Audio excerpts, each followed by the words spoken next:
Everyone, তো আজ সেই বিয়ে। তো আমি আর মা সকাল সকাল চলে গেছি। তো ওখানে গিয়ে সকালের খাবারে ছিল আর কি লুচি আর সবজি। তো আমি ঘরে গিয়ে দেখি চলছিল পিসির বৃদ্ধি।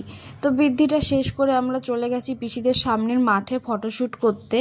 তো ফটো তুলতে তুলতেই পিসির কাছে কল আসলো, তার শ্বশুরবাড়ির থেকে সবাই আশীর্বাদের জন্য চলে এসছে। তো এখানে আমরাও তাড়াহুড়ো করে চলে গেছি আবার। তো এখানে পিসির শ্বশুরবাড়ির সবাই এক এক করে আশীর্বাদ করে দিল। তারপরে আসলো দাদু আশীর্বাদ করতে, দাদু বলতে পিসির বাবা। তো এখানে আশীর্বাদ করছিল, তখন পিসি ইমোশনাল হয়ে গেছিলো, ওখানে সবাই ইমোশনাল হয়ে গেছিলো।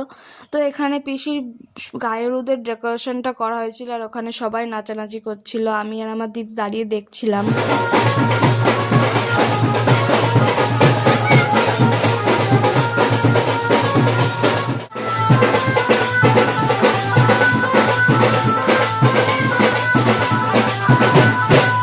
গায়ে হলুদের প্রোগ্রামটা শেষ করে আমরা চলে যাচ্ছি বাড়িতে, কারণ আমাদের আবার তাড়াতাড়ি আসতে হবে, রাত 8টায় লগ্ন আছে।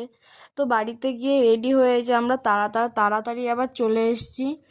এসে নিয়েছি লস্যি, কিন্তু খুব গরম ছিল, লস্যিটা ঠিক করেছে দিয়ে। তো এখানে আমি প্যান্ডেলের ভিতরে চলে এসেছি, এসে পিসির সঙ্গে কিছু ফটো ভিডিও নিয়ে আবার চলে গেছি খাওয়ার ওখানে। তো খাওয়ার ওখানে গিয়ে খুবই ভিড় ছিল, তা কোনো রকম জায়গা পেয়ে বসে পড়েছি। তো এখানে খাওয়া দাওয়া শেষ করে আবার চলে এসেছি প্যান্ডেলে, এসে দেখি পিসি আর পিসো বসে পড়েছে বিয়ের পিঁড়িতে। তো বলবি কিন্তু পিসি আর পিসমশাইকে কেমন লাগছে কমেন্ট করে জানাবে। তারপর আমি আর আমার দিদি সামনে বসে দেখছিলাম বিয়েটা। এখানে আমি আর দিদি পোজ দিচ্ছিলাম। তো দিদি বলছিল এত বাজে ভিডিও নিস, এখন সেজে আছি, এখন নে ভিডিও।